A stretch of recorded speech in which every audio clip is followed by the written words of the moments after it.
Hello, everyone. Welcome to this week's episode on Laid Back the Zinga podcast.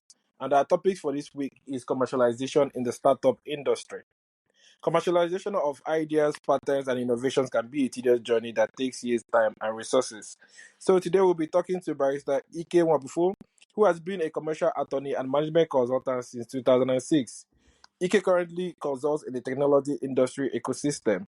He's also a consultant for U.S. federal government on a program for commercializing university-based innovations.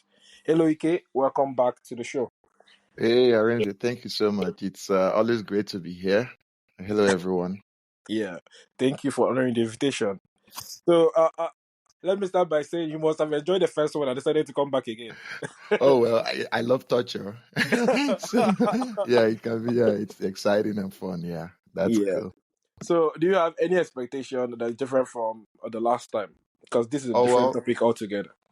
none. I know it's going to be fun. I know you're going to shoot a lot of tough questions at me, and I look forward to being able to answer them, satisfactorily. Okay, that's good then. So let's get right into it then. So, in your own words, let's start by actually defining what commercialization is. Okay, yeah, okay. So we're going to talk commercialization, but first we just want to, since we're talking about the in the startup industry, I would want to go first to talk about what startups are. Essentially, maybe in simple terms, a startup is a young company, founded to develop unique products, for service, to Yeah. bring to the market essentially, and get customers to adopt that product different from the usual things they've been doing. Essentially, they come in to address gaps in the market. To this, there's this word we use all the time to disrupt industries, service offerings out there. We used to have a joke. We say, "Oh well, there could be a gap in the market, but then is there a market in the gap?" And that's actually one of the things we look forward to doing when we do the commercialization process of that. So that having been said, startups are businesses just like other businesses, but they are disruptive. They move very fast at rapid growth levels, and they are essentially newer things. So we say innovation, new ideas. All right. Yeah. So that having been said, a slight difference between startups and traditional businesses, which I had operated in a longer time, is that traditional businesses seem to be more stable and they grow gradually as against the rapid speed that startups try to scale with. All right.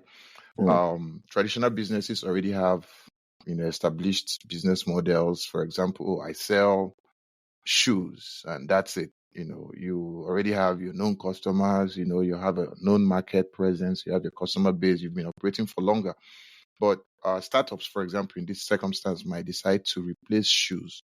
Or what if there's a different thing about walking? So we're not looking at shoes, but we're looking at protection of your feet while walking.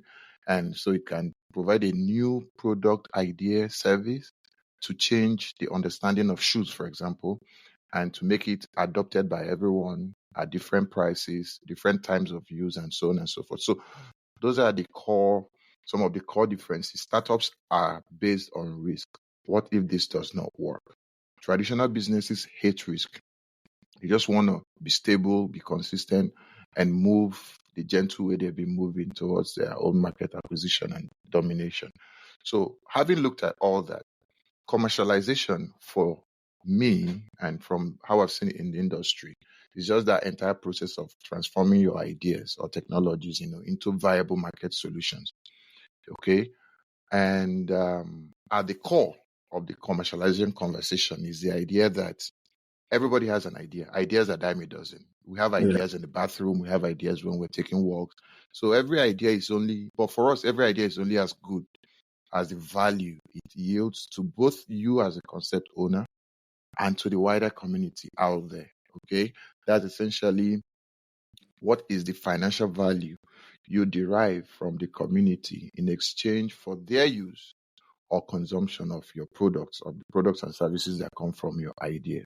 Yeah. So I read recently, so I think it was on Twitter, formerly Twitter, now X, where someone talked about a breakfast niche, a breakfast thing, and it sounded all good. Oh, how do we do this? But then when you realize that there might not be a market in that gap because you might Yeah. not really have sufficient customers to exploit that successfully or financially.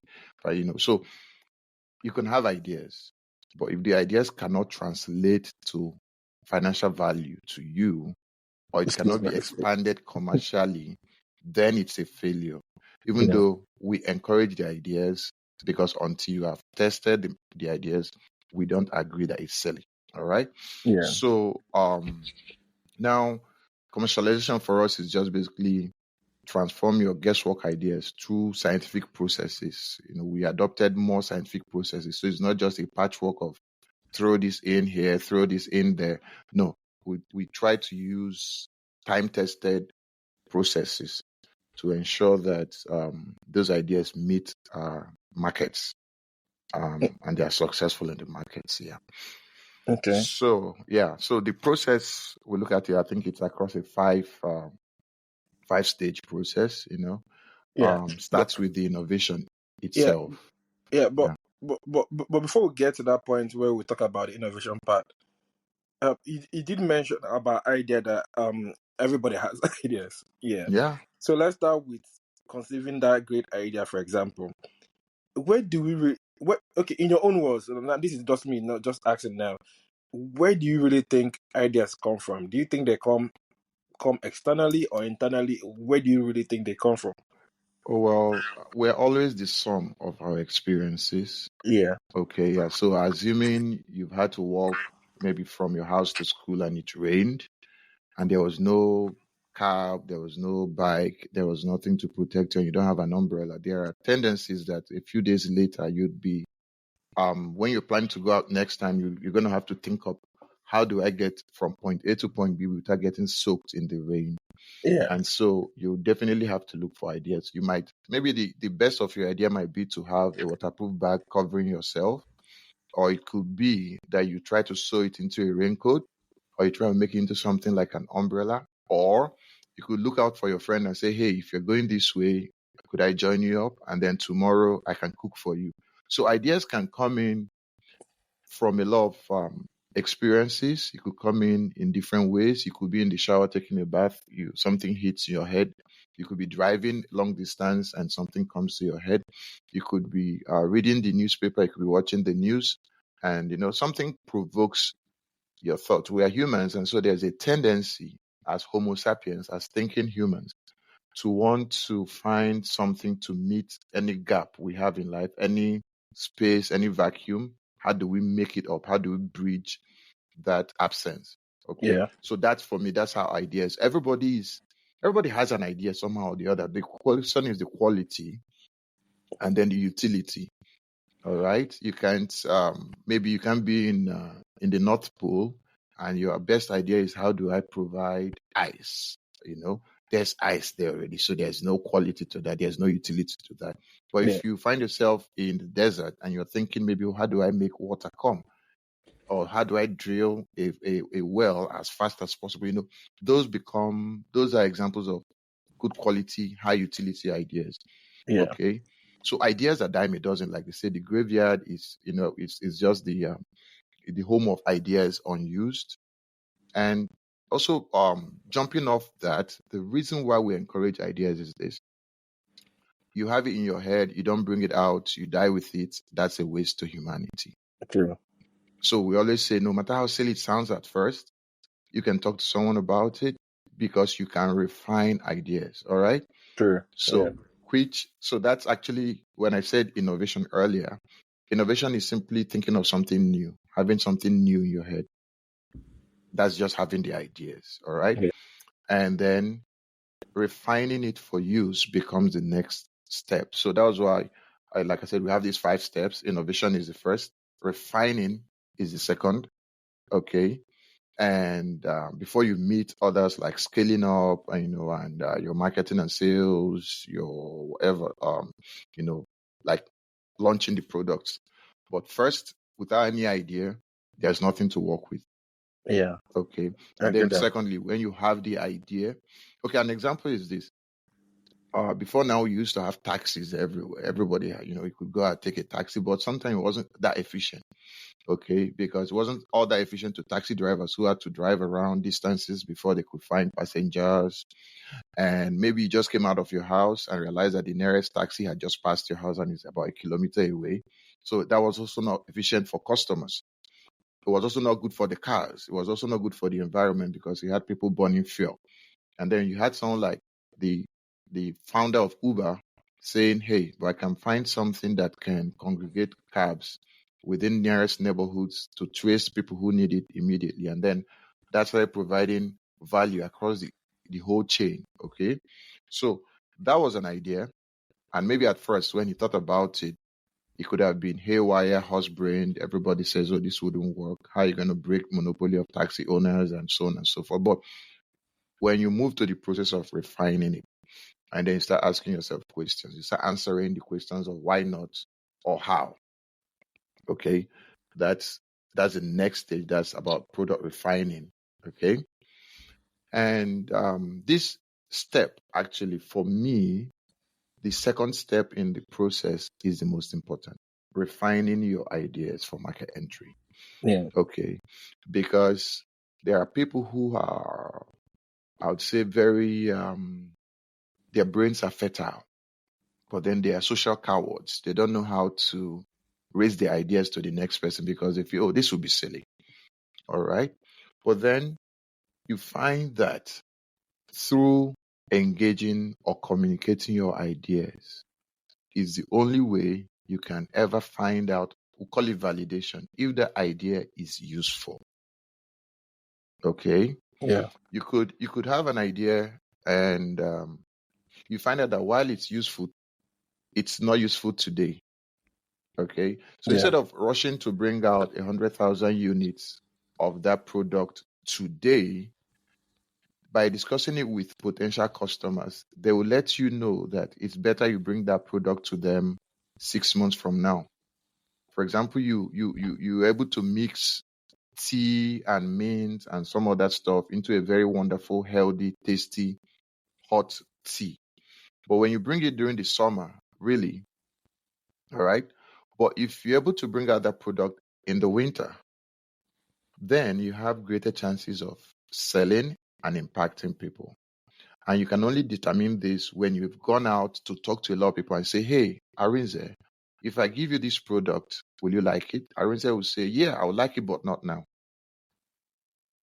And so when you've spoken to about 1,000 people, 10,000 people, you get to know that your product is good, but not good for the time. Or that your product is good, but not good in this package. Yeah.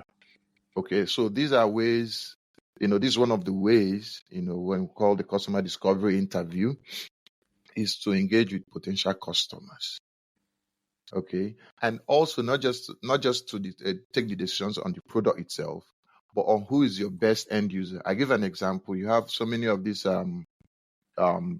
Baby Shark products on TV, and you make a wonderful cartoon, and it's for children, but you will Yeah. never get to meet children to discuss with them if they would like your product or not.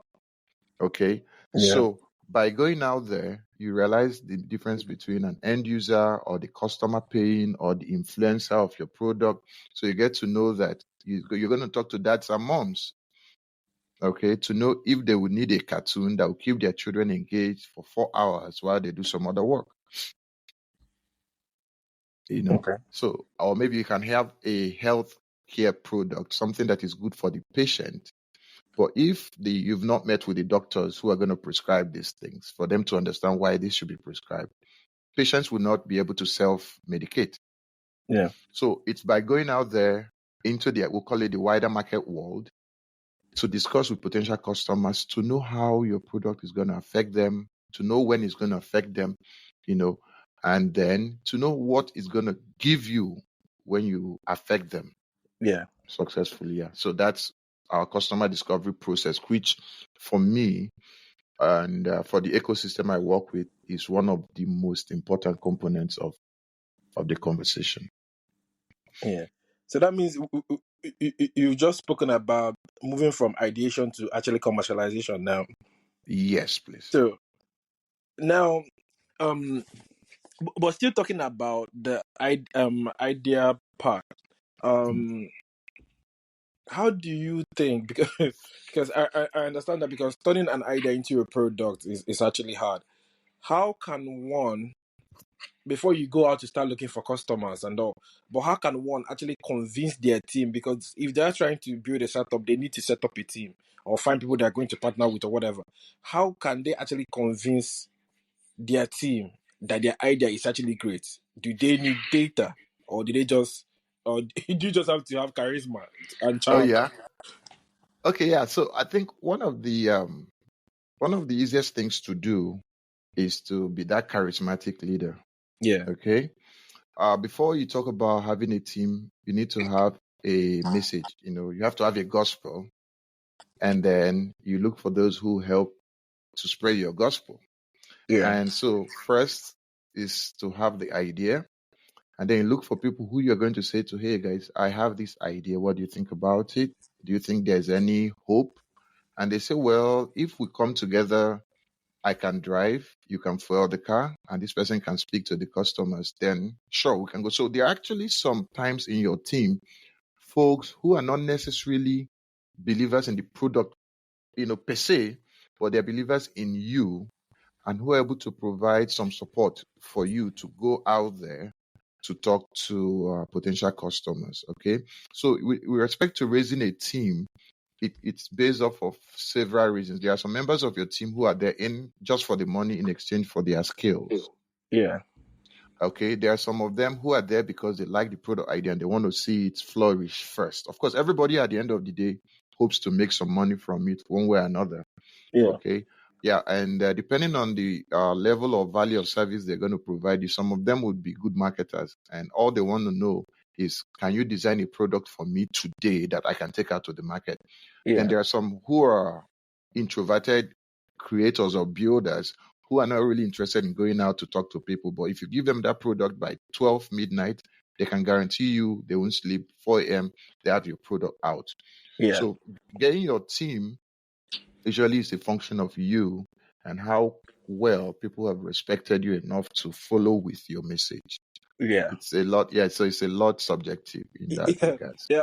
I asked this question because I know there was a time I tried to build an app and creating a team. I found that you may end up getting your message like about creating a team is not that as easy as I thought. So, it- it's it's it's yeah, never that easy. I give an example. If you're building an app and you're not a tech person, you don't have the necessary skills, you're yeah, gonna have to look out for those who are there in yeah, that system. And if they have opportunity other alternatives, for example, if they can use that same time to work for you to work with Airbnb to do their back end and all that stuff, definitely you have to match the financials for them yeah, before they come. So that's why I say it's a lot subjective, because getting your team is about offering value to them in exchange for their services and skills.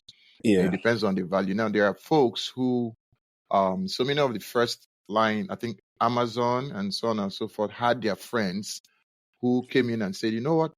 You have this idea, you need to register a company, but you don't have the money for the company. I have the money for the company. I'm going to give you to register it. But in return, you give me maybe 20% of the shares in the company. And say, go ahead, yes, because without having that money from that loan from your friend, you will not be able to move your idea forward. true, So he took the loan, maybe about $2,000, yeah, registered a company maybe at 1 million share capital and gave him 200,000 share capital in exchange. And then 10 years later, the 200,000 share capital in quote, or that 20% shares in quote, had a value of maybe 2 billion. yeah, Okay, so that's about the value offering to each member of the team. It can be quite intricate. For some, you can yeah, give shares. For some, you can give instant payment. For some, you can do deferred payments. You can give considerations. I mean, for some, like Salman Bankfried and his friends in the FTX debacle, they had to be in a relationship to work together. So it yeah. depends on what some people, how they want to form their team. So team Okay, forming happens in a variety of ways. Yeah. yeah, yeah. But hmm since we're still talking about idea and commercializing your idea first, are there certain questions like you and your team, since you guys are helping university based programs now, like are there certain questions that you need to ask to assess the commercial potential of that idea first to start with? Yeah. For example, there's an example I make. I can bake a wonderful, nice cake in my house. I cut it into 20. I go out there, I give to my friends, I give to my neighbors. I say, hey guys, do you want cake? They say, oh, sure, I don't mind. And then I give them cake. They eat. Oh, this cake is very delicious. Very good. They eat, they go. Now that's philanthropy, that's charity. But Yeah. when I come back tomorrow and I say, okay, guys, so I'm about to bake this cake again. And are you guys able to give me $1 each so I can bake this cake? And someone says, oh, you know what? I loved your cake, but it's not worth $1 to me. So the questions you find out there usually is about, do you want this product? Can you make use of this product? Do you have any pain point that this product will solve for you? Yeah. Okay.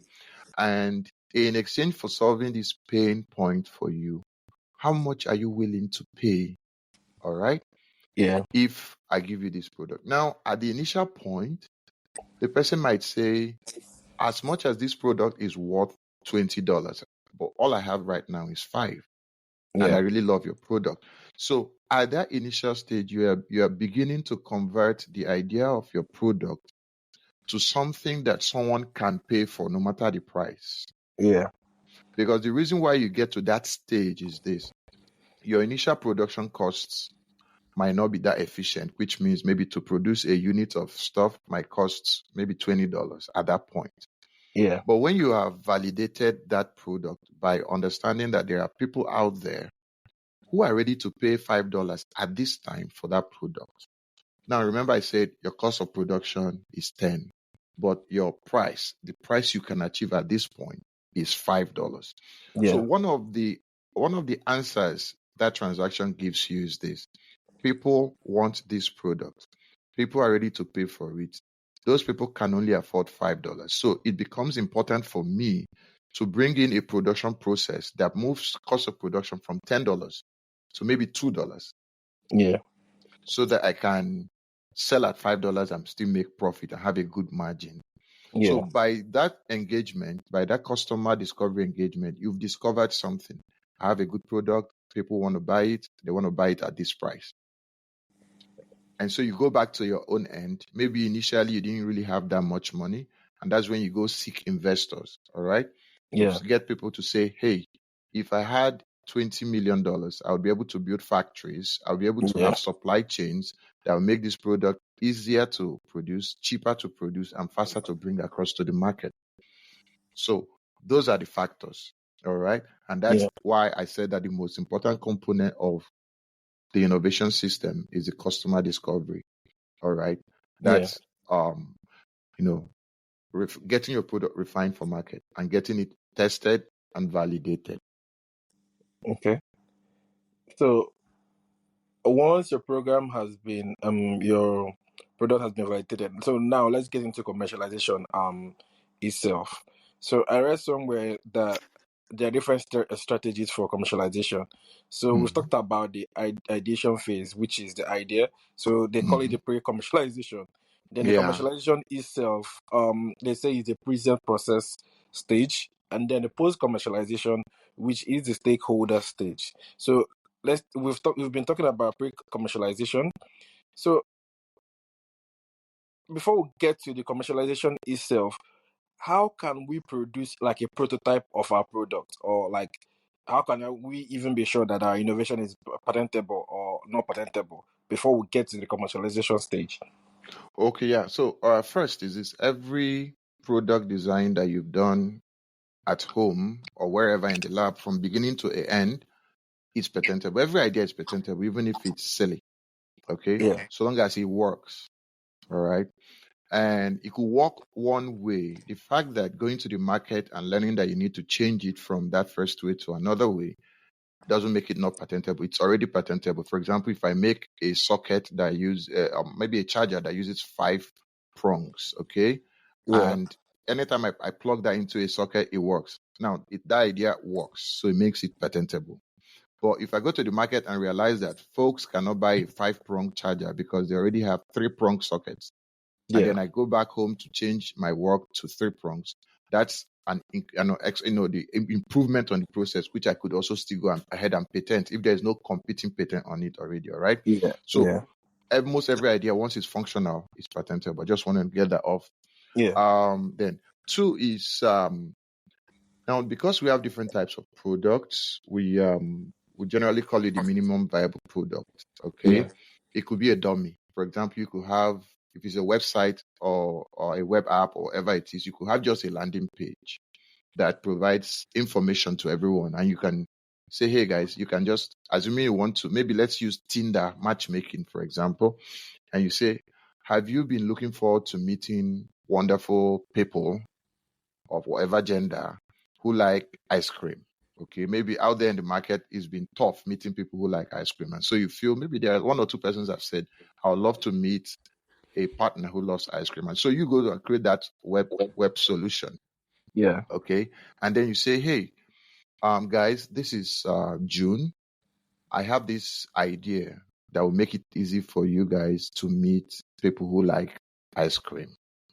I currently don't have the money to build up this app to pay the developers to do it, but this is a testing system that says go to my app, click on sign on or sign up, okay? And then when you sign up, it matches you with this person or that person depending on your profile, etc. So that's a dummy. It's not fully functional, but what it does is that it lets the market know that one, there's a product like that, and that this is the ease of use. Okay, it's Yeah. not something you need to deposit your credit card to be able to use. So you've created a dummy product. You could also have that maybe by way of a telephone that's made up only of maybe an earpiece and a small gadget component of it, not like a phone. And then you Yeah. speak to the earpiece to dial. Okay. Now, when you have it at that first point, it might be a very big, nearly bulky, unwieldy thing. But what you're going to do is to make 20 of that and give it to folks to test run for you Yeah. out there for a period of time to see if your basic technology works before you start refining it. That's a dummy. Okay. So these are facts that you have at that stage. It could come in any way. Depends on how much money you have. Depending on the type of product. Is it a software solution? Is it something that's hardware based? Is it something that's service based? For example, I've seen people come to you and say, "Hey, so I have this idea that I can help people sell every secondhand product in their houses.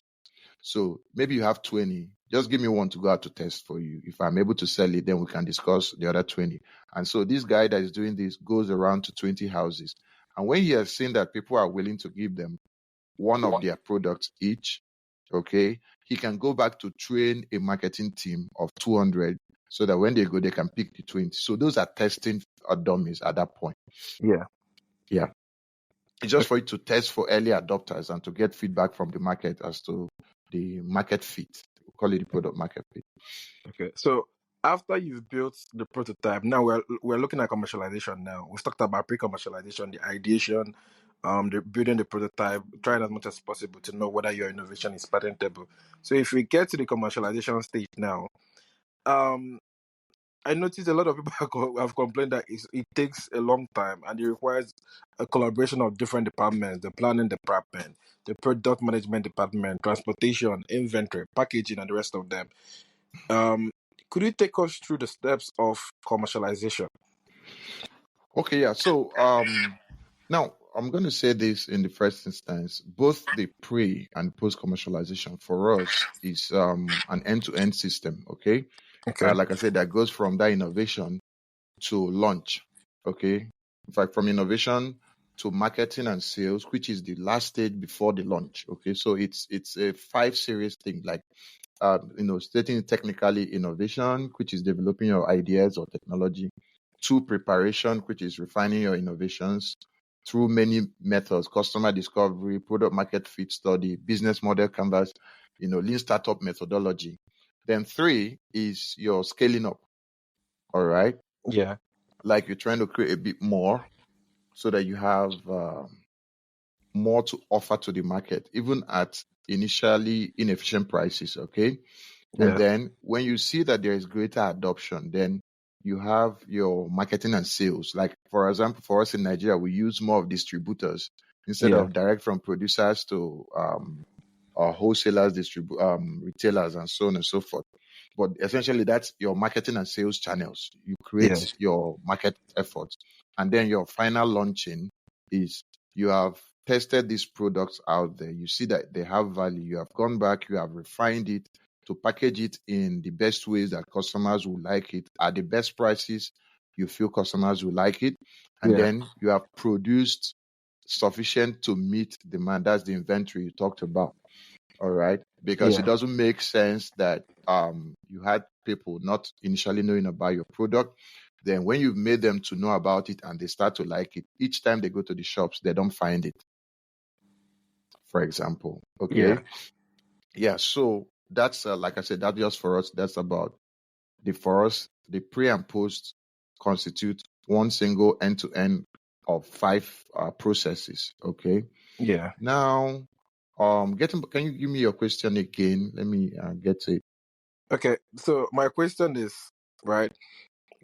Since we know that I know you just mentioned that to you guys that the pre-commercialization and commercialization stage they're like end-to-end process, but since you have like collaboration of different departments, like different things going on, the regulatory process, the quality assurance, the rest of them, like if you could take us through the process, through the steps of commercialization. We've talked about the pre-commercialization, then just link it to the commercialization now, and then the steps. Oh, great. Okay, yeah. So, for example, I have an idea on how to use pepper in potatoes. All right. And I've tested it at home. It sounds interesting. I've spoken to my wife. She said, this is great. I've spoken to my neighbors and they say, yeah, sure. If you produce this at maybe 5 kilogram bags, we're going to buy. Okay. Now, maybe I might not be able to produce 5 kilogram bags all the time. So, but depending on which country you exist in and their laws, you might have to go first register a company. Okay. Yeah. Just like prior, before now, back in Nigeria, the what's the name of these guys that do the alternative to the POS operators? At some point, you could just buy a POS machine and go out there and do your thing. But there Yeah. was a recent thing that said, oh, you have to go register at CAC and get a license, Yeah. to do POS. Exactly. So those are examples of regulatory involvement. It depends on which country. It depends Yeah. on your jurisdiction or the ecosystem where you function. Okay. Now, while you are dealing with that, let's go back to the food thing I was talking about.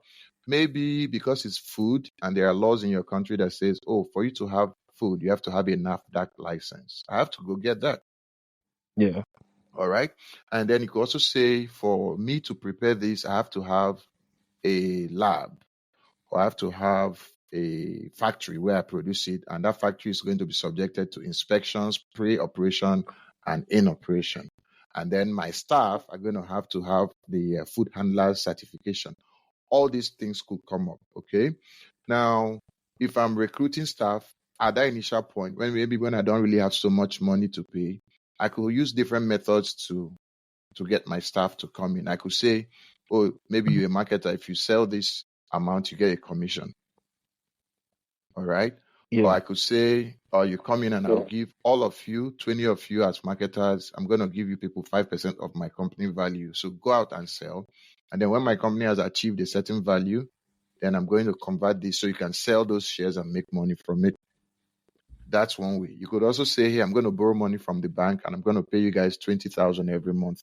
So you find there are several different options available in getting your product out there. You can also choose to do word of mouth marketing, for example, or Yeah. you can choose to put that in radio jingles. You can get social media influencers that talks about your marketing.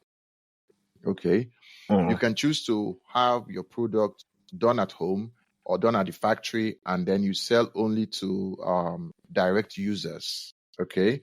Or you can also choose to set up a network of distributors. You can choose to have your business as a B2B or as a B2C. Yeah. Or, Yeah. you could actually even be a B2G. There are products you have Yeah. that can only be used by governments. Yeah, I hope you don't mind me just stopping you there, just in Sure. case there's anybody who's listening to it who does not know the meaning of B2B and B2C. Oh, well, business to business. Yeah. For example, yeah, there are some, let me try and get an example where you have a product that can only be purchased by another company. You're a company, you're selling to a company. I'm trying to see, maybe, let me use maybe accounting software. Okay. You're Yeah. producing an accounting software and maybe only a bank can buy it. So it means that you are not selling to the person, you're not selling to the bank staff who's going to use it, because, I mean, he doesn't take that decision. Okay. But you sell it to the bank as an entity, as a business. So that's Yeah. a B2B, all right? So you can Yeah. actually also have your B2C, where you look at direct to consumers. You are making Apple phones, Yeah. and your Apple phones, you're going to sell it directly to customers. Okay. You're Yeah. making, for example, you are the company that does the Bradley armored vehicles. Yeah. You can only sell it to the government. You can't sell to any intermediary. That's a Yeah. B2G. Okay. So yeah, those are facts. Those are, so some businesses are designed in such a way that it can only be bought by a certain type. Some are mixed products, though, that can be bought both by direct consumers and businesses. For example, your office might want to have a relationship with MTN, Yeah. where the MTN provides a single modem that the entire office uses for the Wi-Fi services for everyone. But at the Yeah. same time, the same MTN still has Wi-Fi products for individuals. So True. you Yeah. can see it as a B2B and a B2C, one way Yeah. or another. Yeah. Yeah. So so that's about that. Okay. First thing, you have your product idea. And if it's something you cannot do by yourself, you try to find a team. And when you've got that team, you sell the gospel of that product, and you guys go out to ask the market if they want your product. And if they do, are they willing to pay for it? Yeah. And how much are they willing to pay for it? And when do they want it? Okay. And how do they want it? Sometimes you find products that are good, but the difficulty is in um, delivery, in access by Yeah. customers. Some Yeah. customers find it difficult to have to go to. Okay, I remember there was a time there was this business, Soup Express, that was essentially to make soup, native soup, for example, for bachelors. Reason is the bachelors, working class bachelors who were too busy going to work, and even though they could make rice, they could have yam chips and so on, they wouldn't be able to make all the Ora soup, edikaikong, and all that stuff. So that business was for them. And these guys, sometimes when they close from work, they might not be able to get to the restaurants. Okay. And so this business provided a delivery model to deliver the soup to them in the offices. And it became its unique proposition. Okay. The Yeah. ability to deliver that product. So some of these things are things you find when you have discussed with the market to know if they will take your product, how they will take your product, why they will take your product. Okay. So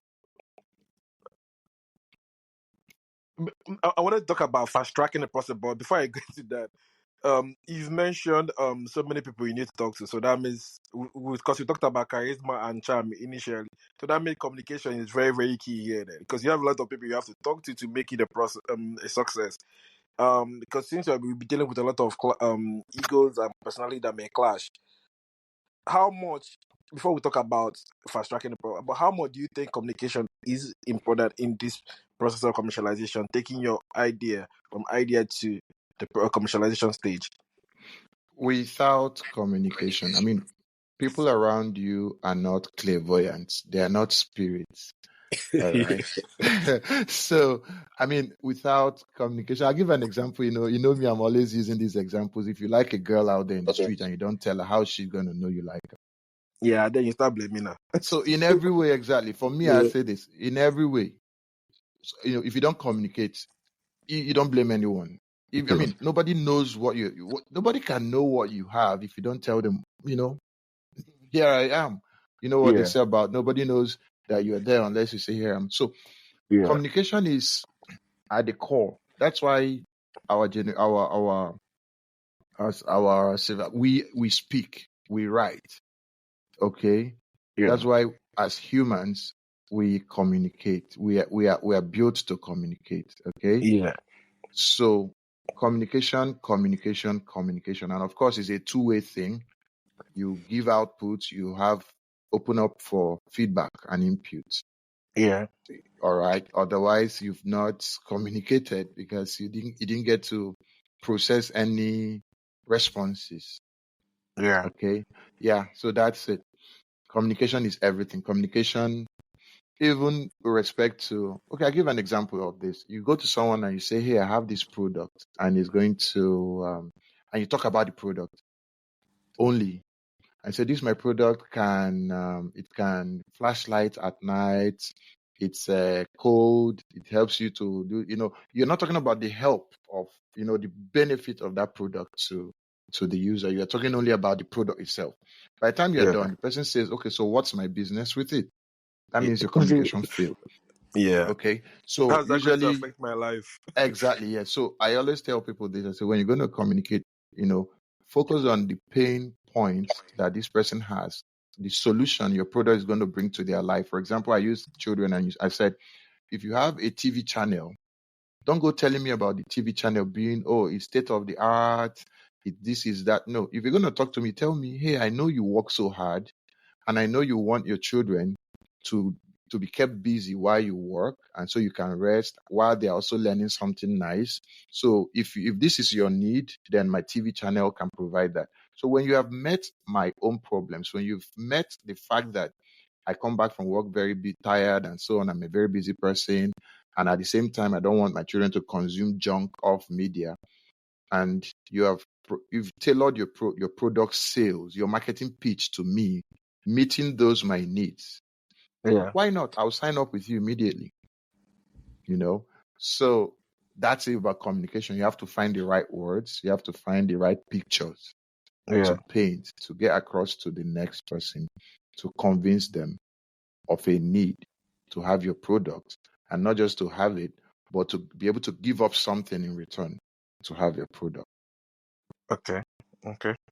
So now, let's look at fast, like the process, because we've already talked about commercialization being like a very tedious, long process. Is there any way it can be fast tracked? Because I feel like these startup companies, if they're going to, how are they going to make any revenue, any money? If the process is actually delayed for years, is there any way to fast track the commercialization process? Okay, let me correct an impression quickly. It's not a tedious process. Okay, Okay. it's simply an understanding that what's what doing is what doing well. Yeah. We said something about ideas. Everybody can have an idea. Now, if you go dumping your idea into the market without processing it, it fails. All right. And so Yeah. that's what we call the guesswork model. You just throw it in and you're hoping for the best. It fails. And if you've put in a lot of money, for example, a lot of time without doing your proper, commercialization process, if it fails, you lose. Yeah. So we essentially what we try to do nowadays, which is the reason why you find a lot of programs out there redefining market entry conversations, is Yeah. to ensure there is success of your ideas. Yeah. All right. So when you talk about that, that's why I wanted us to take up that initial thought about being tedious. If it's tedious, failure is tedious. You know what they say about something is A is difficult, B is difficult, but you choose your own difficult, because if A is difficult and you fail, B is difficult and you succeed, you choose your own. I mean, it's easy. It's an easy decision. Yeah. Yeah. So we or this is what they say again about you're required to walk 20 kilometers, and then when you get to the end of it, you're going to win a prize. And then you start your 20 kilometers going left when the proper route is going right. So when you get to the end of left, there's no 20,000 award for you. Yeah. Okay. But if you go to the right, which is the proper way, even though that journey seems a bit stressful, like that is life. But you know that Yeah. there's a reward at the end of that journey. There's some benefit for you to get to the end of the 20 kilometers. So that is what we encourage, to direct you properly, make sure that your journey, no matter how little stress here or there you meet, is going to be successful and you get something from it at the end of the day. So that's one. Two is this. What's fast track? It depends on your energy. For example, when we say talk to customers, all right? If you don't talk to customers, you don't know how best to have a good product. Yeah. Now, if you're going to talk to customers, the more the better. Okay. Now, Yeah. as much as we do not insist that you talk to 1 million people, no, Yeah. because what we try to do is this: you can set up a metric for yourself and say, so I'm going to talk to 1,000 people, but I'm going to pick those 1,000 people from old and young, fat and thin, male and female, or whatever gender out there nowadays, Yeah. and rich or poor. You create some definitions of potential customers, and you say, I'm going to talk to 1,000 people across these metrics, and if I get 60% of an average number across all these settings, then I'm going to launch this product. Okay, you Yeah. can define that as your kickoff segment. So talking to 1,000 people definitely is better than talking to 50 people. Yeah. As much as, and then, or because one of the things it also does for you, you are hoping for your product to reach the 100,000, 1 million people. So 1,000 people, more than 50 people, kind of give you a spread, from research, from surveys, and so on and so forth. You could see that it kind of starts letting you know from all the different demographics existing there how much in need is your product. Yeah. So yeah, so that having been said, fast tracking depends on how much energy you have, so Yeah. that you can, when you validate your product, it depends on how much money you have. So maybe recruit either 50 marketers or 3 marketers. Depends on your team, what the quality of your team. If you have 5 drunkards, it doesn't work. You have 2 very smart people, it can work better. Yeah. Okay. So for me, I do not discuss that component as much as I say, move fast but move right. Yeah. Okay.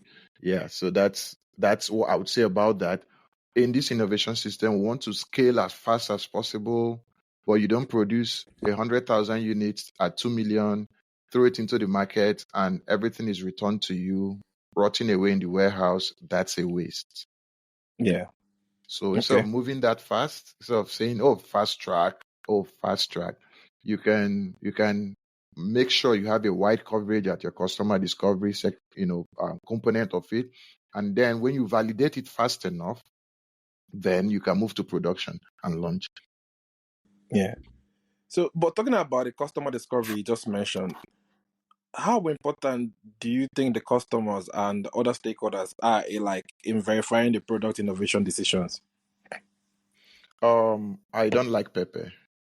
And Yeah. if you bring something that has pepper in it, I would not buy it. And when you say, hey, eat this cake, I say, oh, very good, thank you, I'm hungry. And then you say, it has pepper in it. I'll be like, oh, no, thank you, take back. So, you see, that's the practical example. I'm a stakeholder in the sense that I'm a potential customer. It's my money I'm going to bring. And not just me, I could buy, if you convince me, I could bring other people who I will say to, hey guys, I ate this delicious cake yesterday and you guys should taste it. I market for you. So that is how important it is in response to your question. Yeah. It is your stakeholders. Now, customers are one part of your stakeholders. Your Yeah. team members, if they don't believe in you or your product, they will not convince people. They will not Yeah. walk behind the scenes. They They will not work walk against around the you clock. actually. Exactly, yes. Yeah. Okay. They could just be there and say, okay, I'm shuffling files just for the money. And then there will be sometimes they meet a criticism and they would not try to solve it. They just record it and let your things collapse. Okay. So, um, so that's about stakeholder engagement and all that. It's sometimes you could actually also have government as the regulatory authorities as stakeholders, and you're able to say to them, "Oh, even though I'm producing food, but it's not the type of food that should be regulated by this law. So you're gonna have to let me be." And that's some engagement. Government says, "Okay, sure, why not?" You can also meet with government and say, oh, so this product I'm trying to bring in, I'm trying to reach a critical mass. But if I start paying taxes right now, Yeah. I might not be able to, plow back the money into the business. Can you give me a tax break, a tax holiday, 5 years, 10 years? And they give that to you and makes your product a success because you're able to, plow back your profits and reinvest it into expansion. Yeah. So yeah, those are engagement points with stakeholders and it can be done. I tell people this, don't say it can be done unless you've asked for it. You know, Going back to my story about, asking a girl out, you could see that most beautiful girl out there in the street, and she might like you in her heart, and she says to herself, well, Arinze might come and talk to me tomorrow. Arinze is coming on Wednesday. If you don't talk to her, you never know. But then you talk to her, she says, oh, yes, I've been waiting for you to say this. Ta-da, you've got in. So that's my examples. Yeah. It's right. But so you mentioned that customers are just one part of your stakeholders. Your team members also part of it, because if they're working against you, it won't work. Then let's look at another part of stakeholders now, the investors, right? Yeah. So Do they investors, have a say in the commercialization plan and strategy of the startups or they not? they have The they have investors. their money. They are Yeah. giving you their money. All right. Now, of course, sometimes a lot of them are risk takers, and it depends on how the quality of risk they like to take. There are a lot of them who are they are brutally high risk takers, and they say, your product sounds interesting. I don't really care about some of the intricacies of it, but it sounds like it could work. So you know what? Take this check of $1 million, go and make it Yeah. work, and get back to me in 5 years' time, and give me back $2 million. And so Yeah. some of them do that, and they don't get involved in your day to day. Now, sometimes for some people that sounds good, but sometimes you also need someone to constantly monitor you and ask questions to keep you on the right track, because money is a beautiful thing, but it can get you carried away. Okay. Yeah. So yeah, you also have investors who wanna like have a day to day with you. They might want to put some of their some people into your team to Yeah. make sure that you are properly guided. Okay. Yeah. And I personally, for me, I encourage people with market experience to work with, because a lot of startups are built up by people who have wonderful ideas about the product, but not about business development, not about market Yeah. acquisition.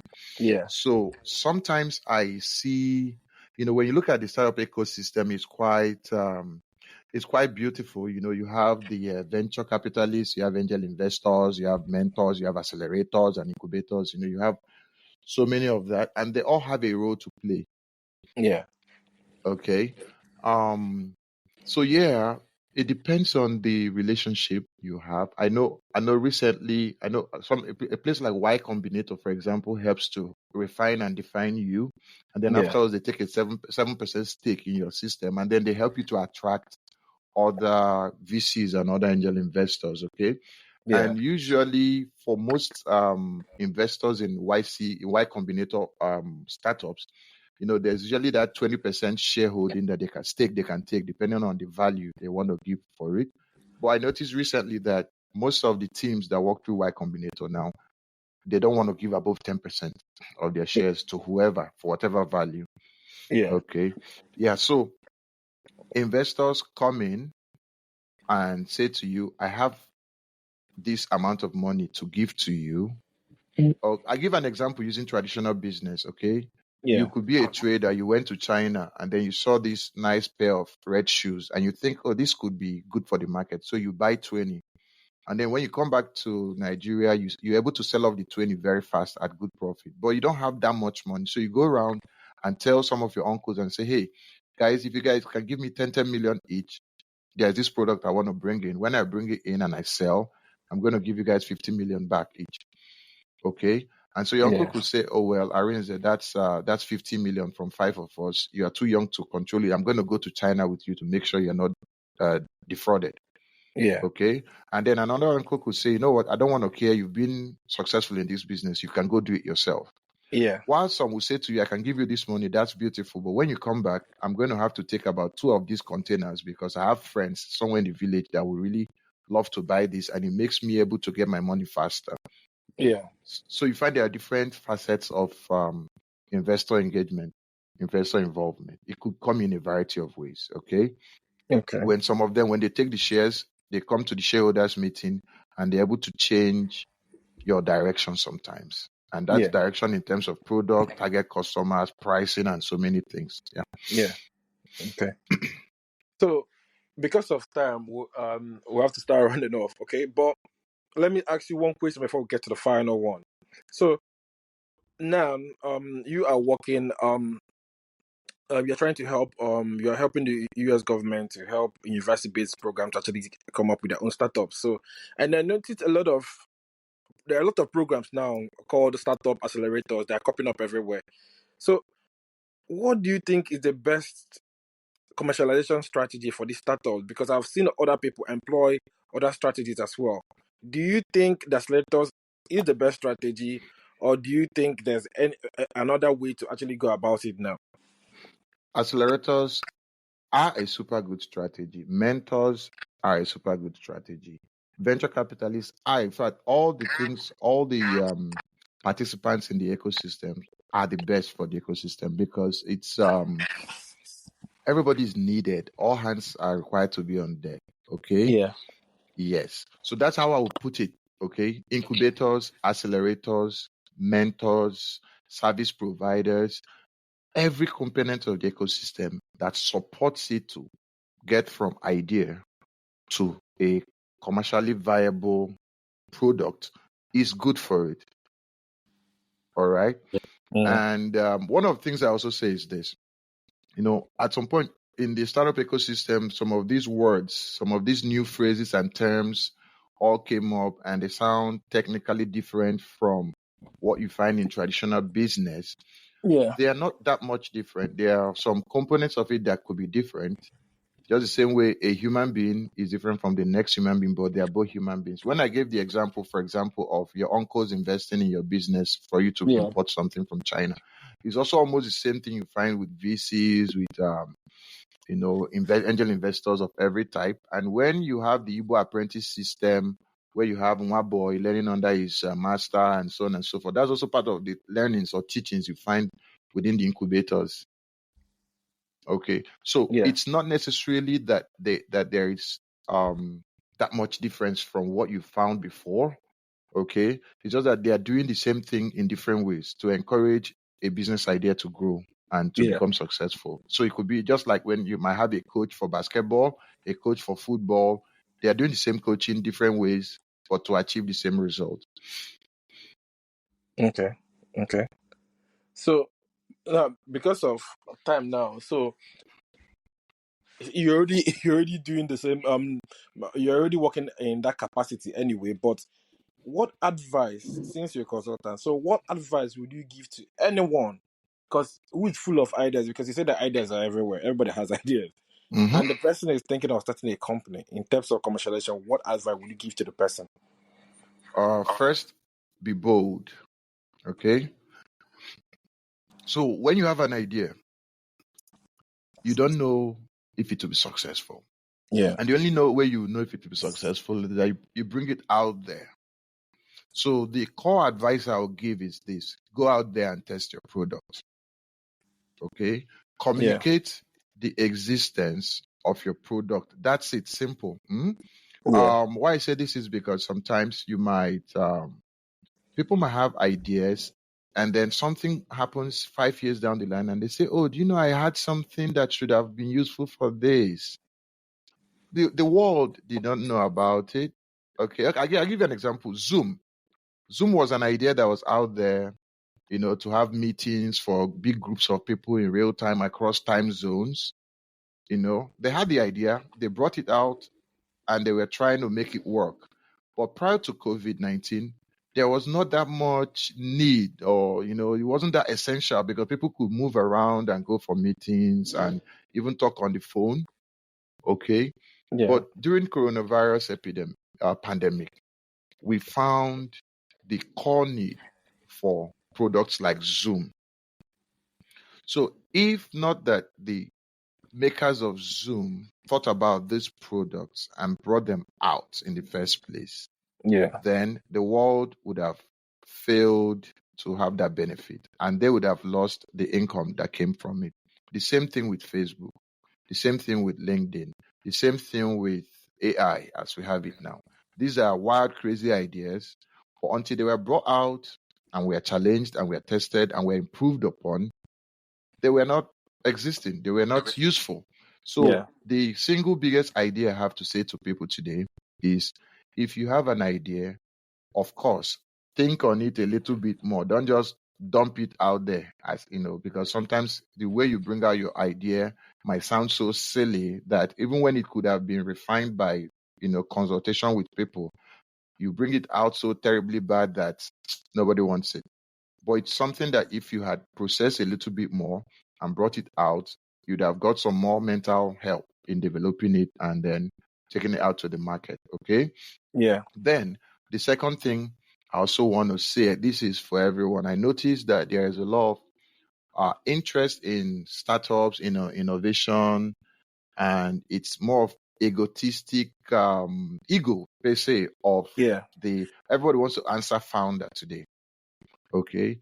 And so you have a product, you are not interested in putting in the hard work to make it work out. You just want to say, oh, I'm a founder, I'm a startup founder, but you don't want to do the work. So I try to tell people this. I say, why are you doing this product? Is it because you believe in it? And is it because you see it as a pathway to make money? Or is it because you just want to go out there, attend pitches, attend incubator events and just, satisfy yourself that way? I try to tell people, don't do that. If you know you cannot do, if you're not disciplined enough to push ideas through what it will take to get to market success, please Yeah. do not go into it. Okay. Because I also say this, sometimes at the early stages of what you're doing, if you already have a job, don't necessarily resign from it. Do it first as a side thing, because sometimes for you to achieve commercial success might take a lot of time. Yeah. Okay. So so those are the two core things I would say. If you have an idea, say it. Don't Say it don't first. swallow it. Say it, yeah. Yeah. Of course. Bring it out there.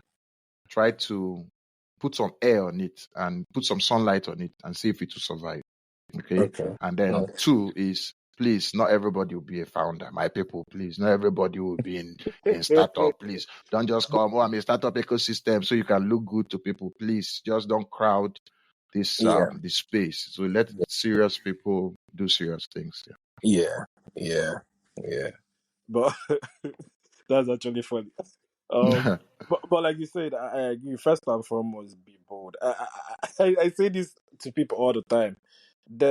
What's the worst thing that could happen? Be bold and say what's on your mind.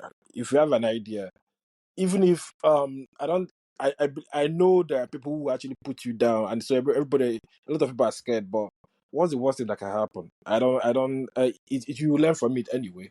So at least put your idea out there, and then see whether it's viable and see if you can actually turn it into a product and then commercialize it. I agree with that. Mm-hmm. Yeah. Mm-hmm. So thank you so much, Barrister Ike, for coming on the show. I really, really appreciate it. It's my pleasure. Anytime. Every Yeah. I time. hope you enjoyed this one again. Oh, very much. It's like you put I love my teeth, but yeah, that's fine. And Yeah. when you touch on it again. Yeah, I was tortured again, but I think I enjoyed No, thank it. you so much. We'll do this again. Anytime. All right. Anytime, every time, my brother. Thank you. All right. Have a great one. Yeah.